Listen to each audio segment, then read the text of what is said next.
معزز سامعین گرامی قدر، آپ کے سامنے قرآن پاک کی مختلف صورتوں کے حوالے سے چند گزارشات کو رکھ رہے ہیں۔ اس موضوع پر آنے سے پہلے آج چونکہ آخری عشرہ شروع ہو چکا ہے، پہلی طاق رات ہے، یہ بات آج سمجھنے کی ضرورت ہے کہ ہم نے باقی جو 9 دن رہ گئے ہیں، 9 راتیں یا 10 دن جتنے ہمارے نصیبے میں اللہ نے لکھے ہوں گے جو رہ گئے ہیں، ان میں ہم نے کون سے اعمال بجا لانے ہیں۔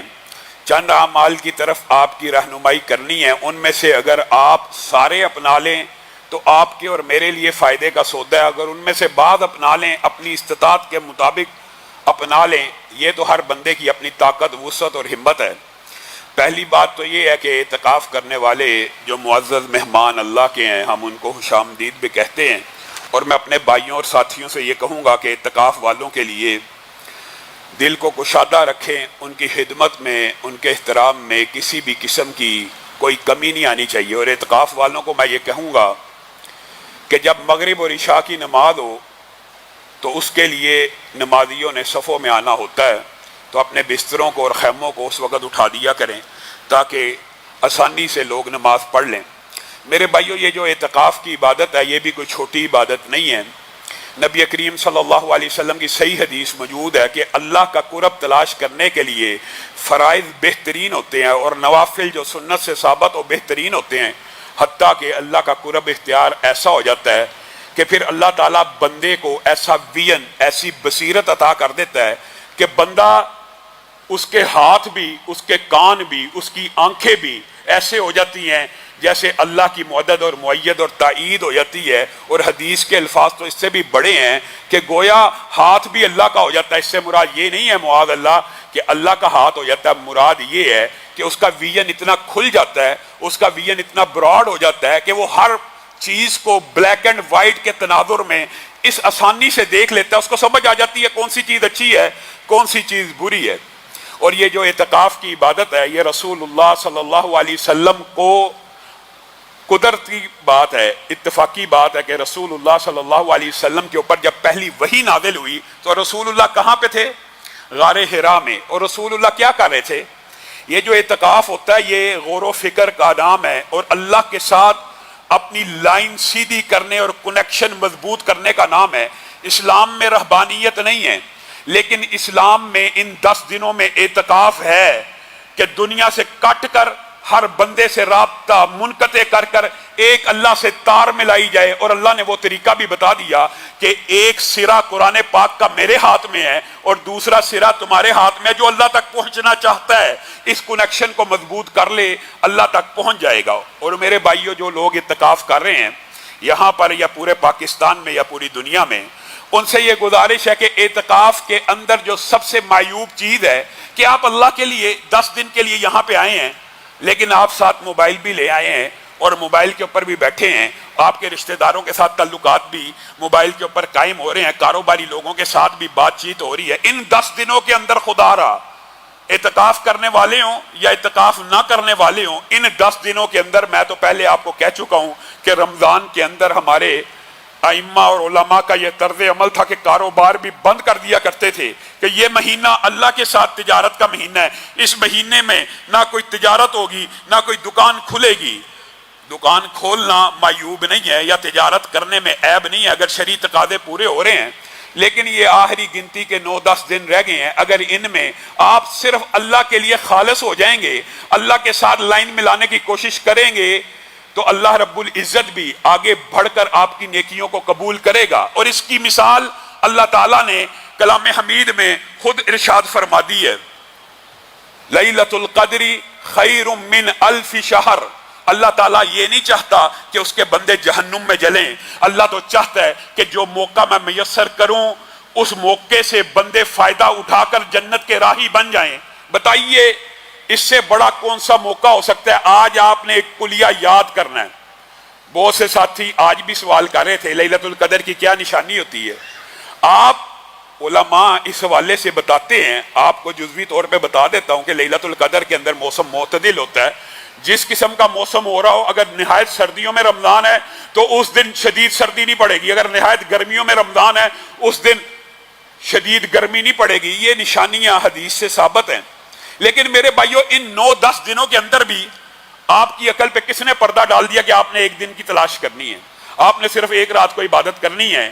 یہ 9 دن یا 9 راتیں جو آپ کے مقدر میں باقی رہ گئی ہیں، آپ کو ایک گارنٹی دیتا ہوں لیلۃ القدر پانے کی، ان 9 راتوں میں ایک شیڈول بنا لیجئے، ایک شیڈول بنائیے، سوچئے، جو لکھنا چاہتے ہیں چاہے لکھ لیں، ایک شیڈول بنائیں اور 9 راتوں میں صرف اتنی عبادت کر لیں۔ آپ کے اوپر یہ گارنٹی ہے اللہ کی طرف سے بھی اور رسول اللہ کی طرف سے بھی، آپ نے پھر وہم نہیں کرنا، پھر شک نہیں کرنا۔ اس کا مطلب یہ ہوگا کہ آپ نے لیلۃ القدر کو پا لیا انشاءاللہ۔ اللہ تعالی ہم سب کے نصیبے میں لیلۃ القدر کر دے۔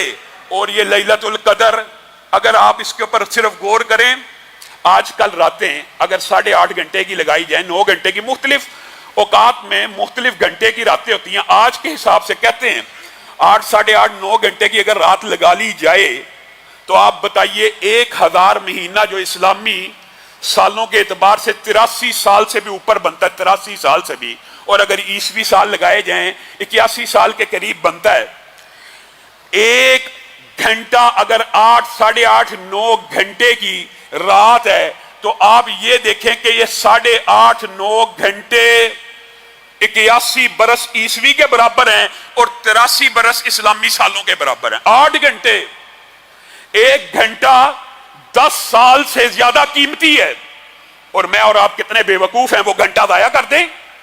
ہم بے وقوف ہیں۔ آج تو خود غرض بن جائیے، آج آپ یہ ارادہ کیجئے ان 9 راتوں میں میں سیلفش ہوں، میں خود غرض ہوں، میں اپنے لیے جنت کے وہ اعمال کما لوں گا۔ اگر ان راتوں میں بھی خود غرضی نہیں کرنی اور ان راتوں میں بھی سیلفش نہیں ہونا، لوگ کہتے ہیں امام مالک نے، وہ اتنی دور سے بندہ آیا تھا، ایک سوال کا جواب ہی دے دیتے۔ اب یہ بات سمجھ آتی ہے جب انسان کا ویژن کلیئر ہوتا ہے۔ امام مالک کو پتا تھا اگر میں مسئلے مسائل میں پڑ گیا میرے کئی گھنٹے ضائع ہو جائیں گے، تو میں وہ اپنا پورا مہینہ فتوی بند کر دیتے تھے، حدیث پڑھانا بند کر دیتے تھے، کہتے تھے یہ قرآن کا مہینہ ہے، یہ عبادات کا مہینہ ہے، ہم اس مہینے کے اندر صرف رب کو راضی کریں گے۔ اور آپ نے یہ 9 دن 8 گھنٹے، ہر گھنٹہ 10 سال کے برابر ہے۔ آپ اور میں بے وقوف ہوں گے اگر ضائع کر دیں۔ 1 منٹ جس رات کے اندر 60 دنوں پہ بھاری ہو، 1 سیکنڈ 24 گھنٹے کے برابر ہو، میں اور آپ پاگل ہیں؟ وہ سیکنڈ بھی ضائع کر دیں، وہ منٹ بھی ضائع کر دیں، وہ گھنٹہ بھی ضائع کر دیں، وہ 8 گھنٹے بھی ضائع کر دیں، 81 برس کی عبادت کے اوپر پانی کو پھیر دیا جائے۔ اللہ نے موقع دیا میرے بھائیوں، اور محدثین نے یہ بات بھی لکھ دی ہے۔ یہ جو 81 برس کی عبادت ہے، اس کا مطلب کیا ہے؟ یہ جو 81 برس کی عبادت ہے یا 83 برس کی عبادت ہے اسلامی سال کے حساب سے، اس کا مطلب کیا ہے؟ اس کا مطلب صحیح آپ کے سامنے رکھتا ہوں، محدثین نے، علماء نے اس کا مطلب بھی نکالا۔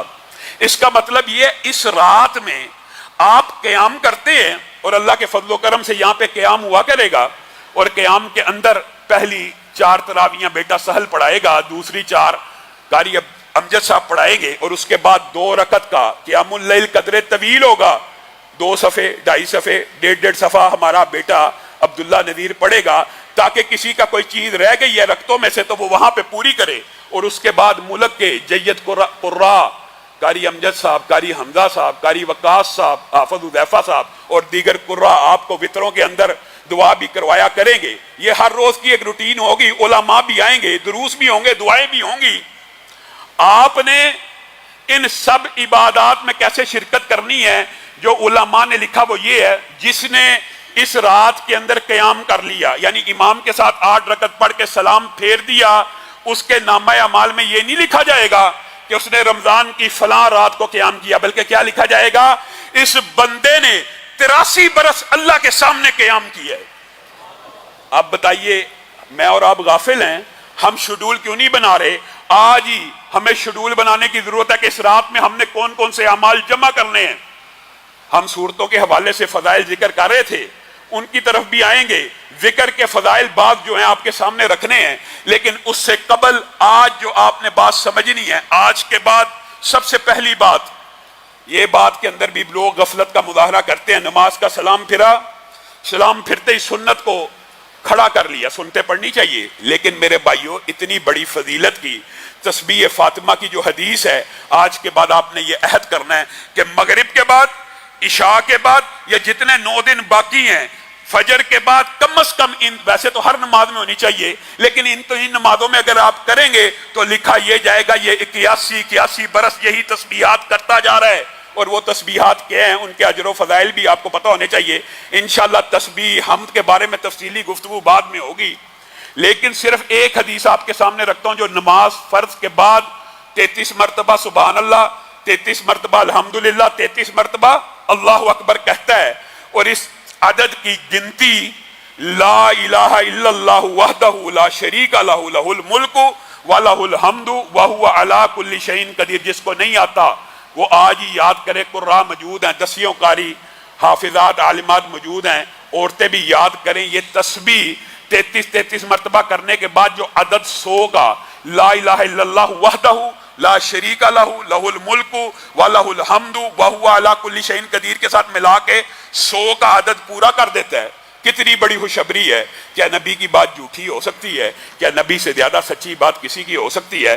نبی کریم صلی اللہ علیہ وسلم نے کہا اگر صرف اتنا پڑھ لے گا نا، اگر اس کے گناہ سمندر کی جھاگ کے برابر ہوں۔ یہاں پہ رک کے آپ نے سوچنا ہے کیا کوئی بدبخت ایسا بھی ہوگا جس کے گناہ سمندر کی جھاگ کے برابر ہوں گے؟ اور یہ ایک ساحل کی، ایک بیچ کی بات نہیں ہو رہی، ایک سمندر کی بات نہیں ہو رہی۔ زمین کے اوپر جتنے سمندر موجود ہیں ان کی جھاگ کے برابر بھی اگر کسی بندے کے گناہ موجود ہیں، صرف فرض نماز کے بعد یہ تسبیح پڑھ لے گا، اللہ تعالیٰ سارے گناہوں کو معاف کر دے گا۔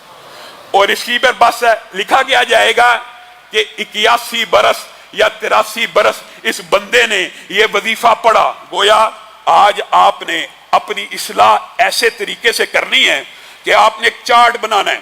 میں نے 100 مرتبہ سبحان اللہ والحمدللہ ولا الہ الا اللہ واللہ اکبر ولا حول ولا قوت الا باللہ پڑھنا ہے انشاءاللہ۔ اس کے فضائل بعد میں آپ کے سامنے رکھیں گے، لیکن آج آپ نے یہ 5 اللہ رب العزت کی تسبیح، تحمید، تحلیل، لا حول ولا قوت الا باللہ، تکبیر، اس ایک وظیفے میں یہ 5 چیزیں شامل ہیں۔ وظیفہ کیا ہے؟ سبحان اللہ والحمدللہ ولا الہ الا اللہ واللہ اکبر ولا حول ولا قوت الا باللہ 100 مرتبہ پڑھنا۔ یہ شیڈول بنا لیں، جیسے مغرب ہو آپ اپنے اوقات کو مقرر کریں کہ میں نے یہ وظیفہ کس ٹائم پہ پڑھنا ہے۔ اللہ کے فضل و کرم سے آپ 100 مرتبہ پڑھیں گے، آپ کے نامہ اعمال میں لکھا جائے گا یہ 83 سال ہر روز 100 مرتبہ پڑھا کرتا تھا۔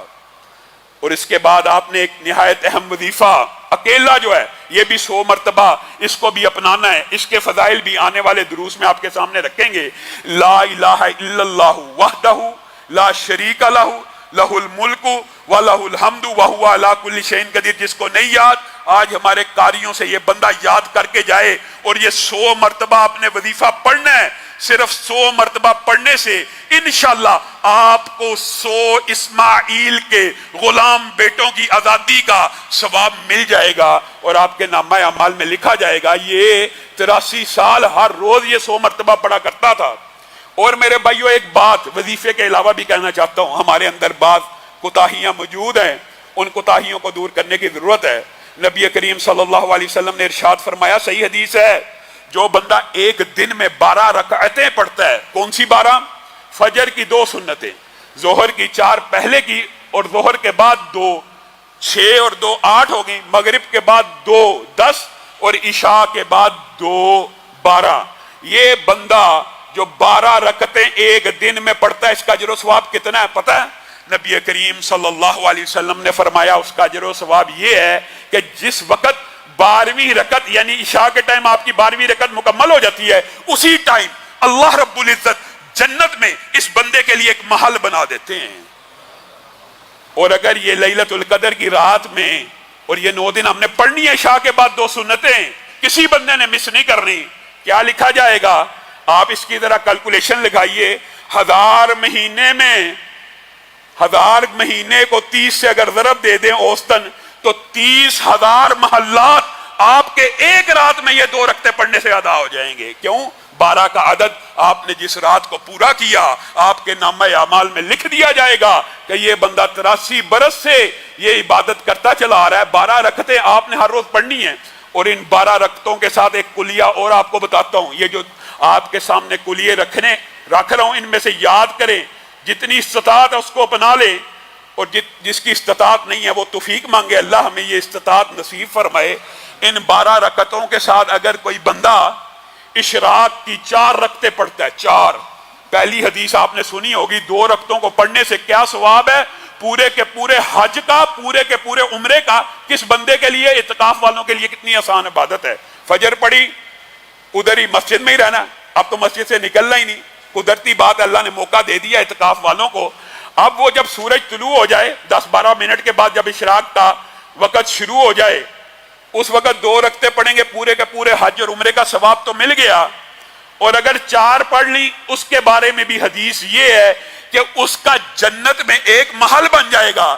اور یہ کس دنوں کی بات ہو رہی ہے جن کی ایک ایک دن کی، ایک ایک رات کی عبادت 83 برس کی ہے۔ گویا آپ صرف یہ 9 دن اپنا لے، 12 رکعت یہ پڑھنی ہے، 4 رکعت یہ پڑھنی ہے، تو گارنٹی ہے آپ کے 60,000 سے زائد محلات اللہ رب العزت جنت میں اختیار کر دے گا۔ اور کیا چاہیے، کیا چاہیے؟ اور میرے بھائیوں، چند نہایت چھوٹے کلیات ہیں جن سے ہم غافل ہیں۔